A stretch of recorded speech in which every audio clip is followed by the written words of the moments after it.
तर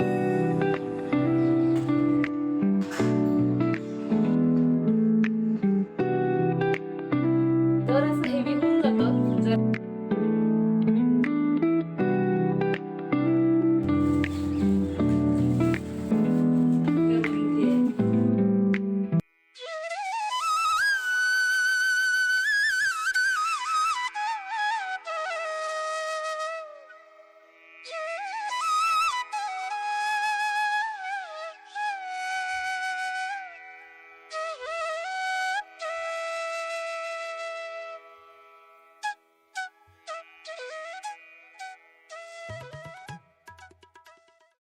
हाय नमस्कार, मी स्नेहा कोणते फॅमिलीमध्ये पुन्हा एकदा तुम्हा सर्वांचं खूप सारं स्वागत करते.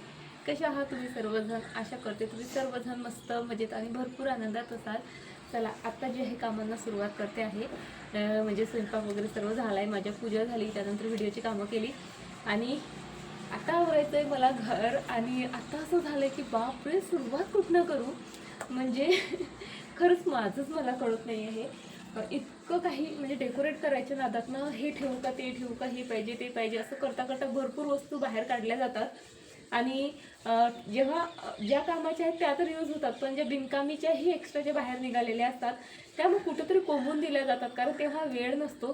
सो त्या वस्तू, डेकोरेट केलेल्या वस्तू, हा सर्व पसारा, इव्हन म्हणजे सोफा कवर, बेडशीट, काय काय नाही काढलेलं, आता ते सर्व जे आहे पॅक करून ठेवायचं आहे. आणि आता खरंच प्रश्न पडला आहे की सुरुवात कुठनं करू, कारण भरपूर पसारा झालेला आहे घरभर.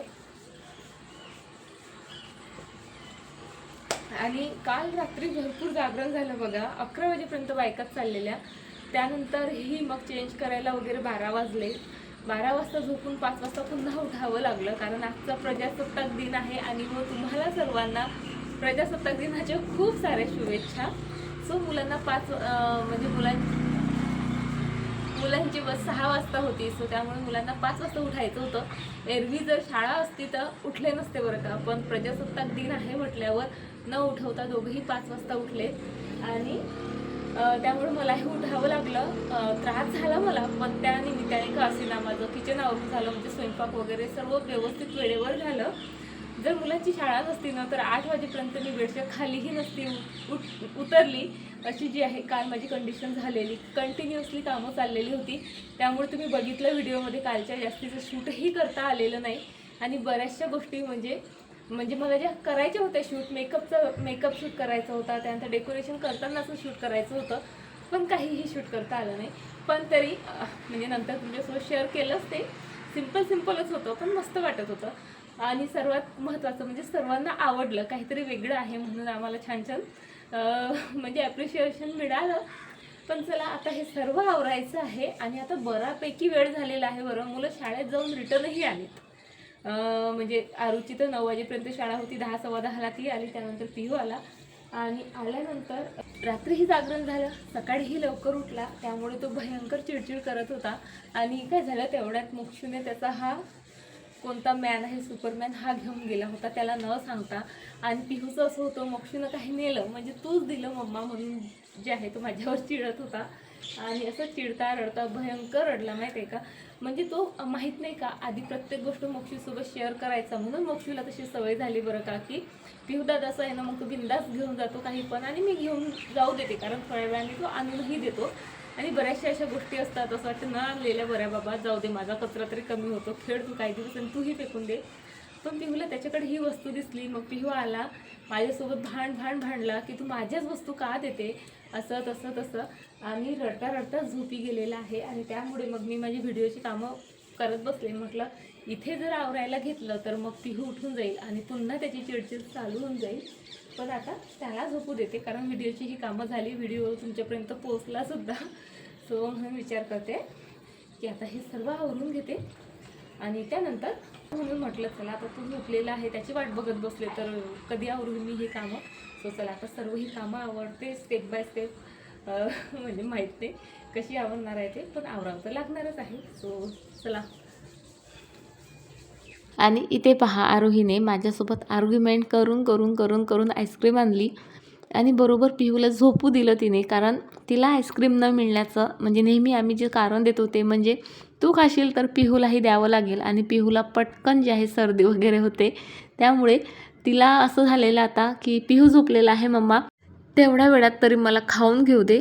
खूप नको नको म्हणत होती, तरी ती गेली आईस्क्रीम घेऊन आली आणि खाल्लीही. पिहूला बिचारायला कालचं बघा किती थकवा आलेला, शाळेतनं आलेला ना तेव्हापासून इथे झोपलेला होता. इथनं उठला, बेडरूममध्ये गेला, पुन्हा जे आहे सोप्यावर आला आणि झोपला. आणि आरोहीची मात्र मस्त मजा चाललेली. सो तिच्यासोबत मी ही आईस्क्रीम एन्जॉय केली आणि पटपटपट कामाला लागली, कारण मला माहीत होतं या कामाला मला 1-2 तास कमीत कमी म्हणते आहे मी द्यावेच लागणार. सर्व गोष्टी अगदी व्यवस्थित पॅक करून ठेवायच्यात ह्या मला. सो तेच माझं इथे चाललेलं. फुलं वगैरे आम्ही डेकोरेट केले होते, सो ती भरली मी.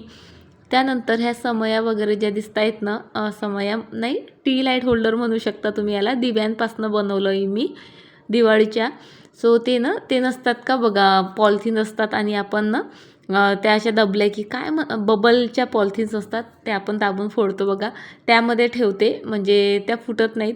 त्यानंतर हा पाळणाही मी अशा प्रकारे व्यवस्थित कॅरी बॅगने गुंडाळून ठेवला, म्हणजे धूळ माती लागणार नाही.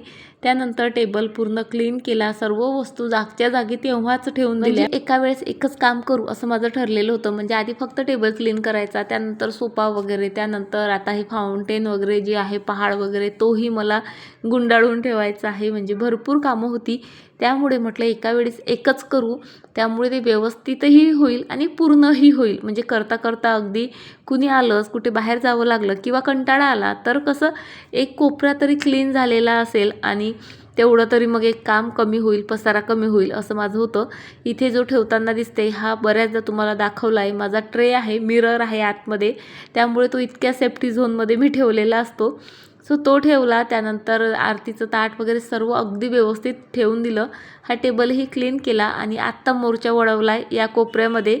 सो इथे मी दिवाळीला बनवले होते बघा काही कॅन्डल होल्डर सीडीजपासनं, ते ठेवलेले होते. आणि सोबत ज्या कॅन्डल काल जाळल्या ना त्याही अर्धवट होत्या, सो त्याही मी जपून ठेवते बघा. छोट्या छोट्या वाट्यांमध्ये त्या कॅन्डल्स होत्या, त्या वाट्याही काहीतरी DIY करायला नक्की कामात येतात मला माहीत आहे. आणि सोबत त्यामध्ये थोडीफार कॅन्डलही आहे, सो तीही वितळवून त्यापासून एक कॅन्डल तर नक्कीच बनेल, 1-2 नाही, एक नाही, चांगल्या 3-4 कॅन्डल नक्की बनतील, म्हणून तेही मी जपून ठेवलं. त्यानंतर आताचं म्हणजे माझी काय मेंटॅलिटी आहेत म्हणजे काय सांगू तुम्हाला, किती मेहनत लागली मला ह्या सर्व गोष्टी बनवायला. आधी इतक्या मेहनतीने बनवायचं आणि त्यानंतर ते तोडायचं तेही स्वतःच. खरंच खूप वाईट वाटत होतं मला या क्षणाला, कारण हा पहाड बनवायला मला 3 ते 4 दिवस लागलेत. याला म्हणजे यासाठी मी मेहनत भरपूर केली, माझा भरपूर वेळ दिला आणि यासोबत आपले इमोशन्ससुद्धा जुळलेले असतात. कारण हा पहाड मी गणपती डेकोरेशनसाठी बनवला होता आणि आपण गणपती बाप्पांच्या डेकोरेशनसाठी जे काही बनवतो त्यासोबत आपल्या इमोशन्स खूप जास्त जुळलेले असतात. शिवाय हातानं बनवलेलं असतं. सो इतकं सुंदर, इतकं क्रिएटिव्ह बनलेलं असतं, तर असं वाटतं बापरे आपण किती मेहनत केलेली ही गोष्ट बनवायला आणि स्वतःच तोडावी लागणार आहे. याचं खरंच खूप खंत वाटत होती, पण काय करणार ना, किती दिवस मी याला सांभाळून ठेवणार. गणपतीपासनं तर आजपर्यंत मी त्याला सांभाळून ठेवलं, अगदी झाकून झुकून व्यवस्थित, थोडाही धूळही बसू दिला नाही किंवा तुटफुटही होऊ दिलं नाही. पण ड्राय बाल्कनीमध्ये खरंच खूप कमी जागा आहे आणि आता तो कूलरही यूजमध्ये येणार आहे 1-2 महिन्यांनी, त्यामुळे पुन्हा मग हा पहाड ठेवू कुठं असं जे आहे माझं झालेलं. बरं ठेवलाही तरी मी पुन्हा यूज तर त्याला करणार नाही आता. गणपती डेकोरेशनमध्येही पुन्हा तेच ते डेकोरेशन आपल्याला नको वाटतं किंवा आता संक्रांतीसाठीही माझा यूज करून झाला आहे हा. सो पैसे वसूल आहेत, मेहनतही वसूल झालेली आहे, इमोशन्स तेवढ्या आहेत माझे गुंतलेले, आपण काय करणार ना. घरात गर्दी केल्यापेक्षा फेकून दिलेलं चांगलं असा विचार करून मी सर्व तो मोडतोड केला, अगदी मनावर दगड ठेवून. आणि त्यानंतर लगेच जे आहे पिहू झोपेतनं उठला होता, म्हटलं चला सोफा कवर वगैरेही ठेवून देऊ. प्रत्येक कार्यक्रमात हे सोफा कवर टाकलेलं दिसेल तुम्हाला, म्हणजे हे एक ठेवणीचं आणि 2 वापरण्यात असे सोफा कवर माझ्याकडे आहेत. पण डेली यूजचं जे आहे ना त्यातलं एक खराब झालं, सो मी विचार करते की हे ना आता यूज करायला काढून घेते, कारण खूपदा कार्यक्रमांमध्ये वापरून आता मी बोर झाले. माहिती आहे का, कालचा थकवा आणखीही गेलेला नाही आणि त्यातही सतत कामं चाललेली आहे, त्यामुळे आता ना मला एनर्जीची गरज आहे आणि सतत भूक लागते आहे, माहीत नाही का. माहीत नाही का काय, माहीतच आहे. काम जास्त केले की भूकी लागणारच. सो इथे ना म्हटलं काहीतरी चटपटीत खाऊया आणि हेल्दी खाऊया. सो त्यासाठी आज भरपूर दिवसानंतर जे आहे मी टोमॅटो सूप बनवते आहे. खूप इझी रेसिपी आहे, पटकन जे आहे तुमच्यासोबत शेअर करते. अगदी रेस्टॉरंट सारखं होतं माहिती आहे का सूप, आणि चवीला पण खूप भन्नाट लागतं.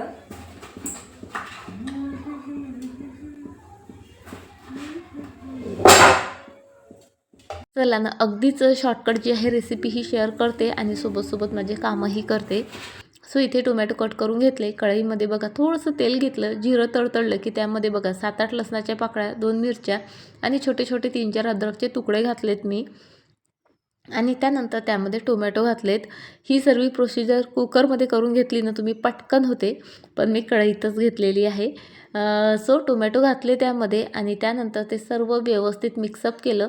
काही आवडीचं बनत असलं की आमच्याकडे ना मुक्काम पोस्ट किचनच असतं. माझं चाललेलं त्यांना, हो बसा मी बनवते ना, बनते ना लवकर, पण त्यांना काही धीर निघत नाही, त्यामुळे असे जवळ बसून असतात ते. बरं चला, आता यामध्ये पाणी घातलं मी ग्लासभर आणि आता हे आपल्याला 5 ते 10 मिनटं छान शिजवून घ्यायचं आहे, म्हणजे अगदी गलगलीत टोमॅटो होतील तोपर्यंत. आणि आता एवढं असताना दिसतोय आम्ही तुम्हाला, त्याचं कारणही सांगते.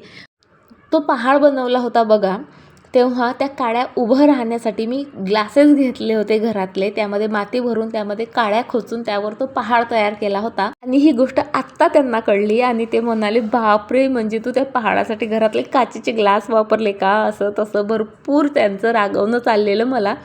आणि जेव्हा ते आधी विचारत होते कसा तयार केला, तेव्हा मी सांगितलं नव्हतं, कारण मला माहीत होतं यांचं हे असंच घराणं असणार आहे. पण फायनली मला जे नको होतं ऐकायचं ते ऐकायला मिळालंच, आणि त्यामुळे मग आम्ही दोघी भयंकर हसत होतो.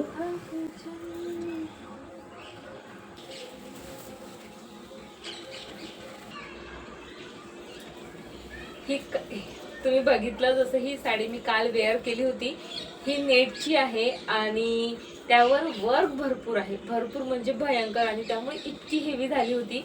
बघा, नेटच्या साड्या 2012, 13, 14 किंवा 11 मध्ये वगैरे भरपूर ट्रेंडिंग होत्या, त्यामुळे तुमच्याकडेही प्रत्येकीकडे नेटच्या साड्या असतीलच, मला माहिती आहे.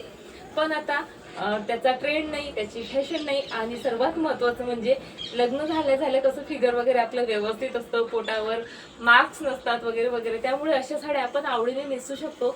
पण आता स्ट्रेच मार्क्स, त्यानंतर सुटलेलं पोट, सुटलेलं साईड वगैरे, त्यामुळे ह्या साड्या नकोशा वाटतात. त्यावरही एक उपाय आहे, तुम्हाला सांगते बघा. ही माझी नेटची साडी आहे आणि मी काय केलं, फक्त पदराच्या साईडला, पूर्ण साडीला नाही, फक्त पदराच्या साईडला, जिथनं आपलं पोट दिसतं, पाठ दिसतं, तिथनं फक्त जे आहे त्याला अस्तर लावून घेतलं. आणि खरंच म्हणजे त्यामुळे ही साडी मी वेअर करू शकते आहे, नाही तर त्याआधी ही साडी वेअर करणं मी इमॅजिनही करत नव्हते. अशा प्रकारे जे आहे तुम्ही ह्या नेटच्या साड्या रियूज करून घेऊ शकता. हा जर असं हेवी होऊन जातं, जर असं नाही, भरपूर हेवी होतं, पण आपल्या अशा 5-5, 7-7 हजाराच्या साड्या घरात पडून राहिल्यापेक्षा तुम्ही ना अशा प्रकारे यूज करून घेऊ शकता. सो मी असा त्याच अगदी सेम तर नाही मिळाला, पण त्यातलाच एक सेट ग्रीनचा घेतला आणि अगदी पातळवाला जे आहे अस्तरचा कापड घेतला, थोडा शाईन असतं त्यामध्ये ते, आणि तो आतल्या साईडनं ना हाताने शिवून घेतलेला आहे. आणि त्यामुळे पोट पाट काहीही दिसत नाही, आणि म्हणजे ही माझी म्हणजे खूप आवडीची साडी आहे. आणि तसंही एंगेजमेंट, लग्नाच्या वगैरे साड्या म्हटलं की ते आपल्या जीवाच्या खूप जवळच्या असतात आणि त्या टाकवत नाहीत खरं तर वर्षानुवर्ष, आणि त्या महागड्या असतात, त्यामुळे वर्षानुवर्ष आपण नेसावी अशी जी आहे आपली इच्छा असते. पण जर असं नेटच्या वगैरे असल्या की मग काही पर्याय उरत नाही. अशा वेळेस तुम्ही असं अस्तर लावून बघा, समोरनं नेट आहे, मागणं अस्तर आहे, सो असा जो आहे त्याचा रियूज करू शकता. सो बघा, आयडिया आवडली असती तर तुमच्याकडच्या अशा नेटच्या साड्या काढा, त्याला मस्त अस्तर लावा आणि मस्त मिरवा. चला, आता मी घडी घालून ठेवते. रात्रभर जे आहे मी असंच हवेशीर ठेवलं तिला, म्हणजे धुवायचं काम पडू नये म्हणून.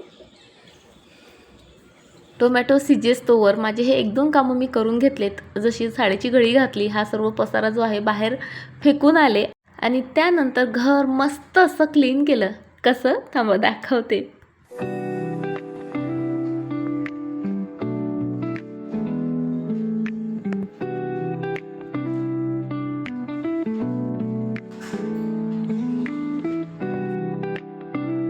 चला हे सर्व आवरेस्तोवर माझे टोमॅटो मस्त शिजून आलेत आणि बघा त्याची जी साल आहे ती आपोआप वेगळी होते आहे. त्यानंतर ते मी थंडही होऊ दिलीत सर्व. आणि चला आता काय करायचं आहे, आपल्याला हे मिक्सरमधनं वाटून घ्यायचं आहे. सो आता मी ते मिक्सरमधनं वाटून घेते आणि अगदी सालीसकट जे आहे मी वाटून घेतलं, त्यामुळे ते आता मी गाळणीने गाळूनही घेत आहे. मस्त त्यातला पल्प आणि रस वगैरे खाली गाळला जातो आणि जी साल असते किंवा मी त्यामध्ये मिरच्या टाकल्या होत्या, लसूण अद्रकची जी काही साल असेल ती सर्व जी आहे निघून येते. त्यानंतर कढईमध्ये बघा मी तेल तापवलं, त्यामध्ये दालचिनीचा तुकडा घातला, 3-4 लवंग आणि थोडंसं जिरं घातलं. ते छान परतून झालं की त्यामध्ये लगेच जो आहे टोमॅटोचा पल्प घातला. त्यामध्ये काळे मिरेची पावडर, त्यानंतर धने पावडर, जिरे पावडर, थोडंसं काळं मीठ, साधं मीठ आणि सोबतच जे आहे बघा इथे मस्त असं लाल तिखटही घातलं, म्हणजे चवही छान येते आणि रंग छान येतो सर्वात महत्त्वाचं म्हणजे. आणि सोबतच बघा आता हॉटेलचं सूप कसं मस्त ग्रेव्ही असते अगदी मऊसूद, तसं येण्यासाठी मी इथे 2 चम्मच कॉर्नफ्लॉवरमध्ये पाणी मिक्स केलं व्यवस्थित आणि ते घातलं. फक्त 10 मिनटं शिजवून घेतलं आणि बघा विकतच्या सूपचं टेक्स्चर कसं असतं तसंच टेक्स्चर आपण यामध्ये जे कॉर्नफ्लोअर घातलं ना त्यामुळे याला येतं. जसं तुम्हाला व्हिडिओमध्ये दिसतंय आता खूप स्मूथ आणि खूप टेस्टी बनतं हे सूप. आणि टेक्स्चरही बघा अगदी हॉटेलसारखं येतं, ना जास्त घट्ट ना जास्त पातळ. आणि स्मेल तर म्हणजे विचारू नका, मला तर त्यानेच भूक लागते. चला आता माझं सूप इथे तयार आहे, ते मी एन्जॉय करते आणि सोबतच जे आहे जरा शेजार धर्मही पाळला पाहिजे म्हटलं म्हणजे म्हणून चला थोडंसं मोक्षूला देऊन येते. आणि त्यानंतर आत्ता मी निघालेली आहे इव्हनिंग वॉकसाठी. मॉर्निंग वॉक स्टार्ट केलेला, जशी दिवाळीची क्लिनिंग स्टार्ट झाली मग माझ्या ज्या मॉर्निंग वॉकच्या पार्टनर होत्या त्या बोलल्या की अगं थांब क्लिनिंग होऊ दे नंतर आपण स्टार्ट करू, दिवाळी होऊ दे नंतर पुन्हा स्टार्ट करू. दिवाळी झाल्यानंतर मुलांची एक्झाम आल्यात, बरेचशी कामं आलीत आणि तो काही स्टार्ट करते करते करून काही झालाच नाही. आणि मलाही म्हणजे घरात बसण्याचं आयतं कारणच मिळालं. मैत्रिणीच तयार नाहीत असं खापर त्यांच्याच डोक्यावर फोडून मीही मस्त स्टॉप घेतला. पण आता म्हटलं नाही, इतकी शरीराशी हेडसाड करणं चांगलं नाही, म्हणून सायंकाळचा वॉक आम्ही स्टार्ट केला आहे. कारण या वेळात मुलं खेळायला गेलेली असतात किंवा ट्युशनला गेलेली असतात. बरं चला आता व्हिडिओ इथेच संपवते. बाय.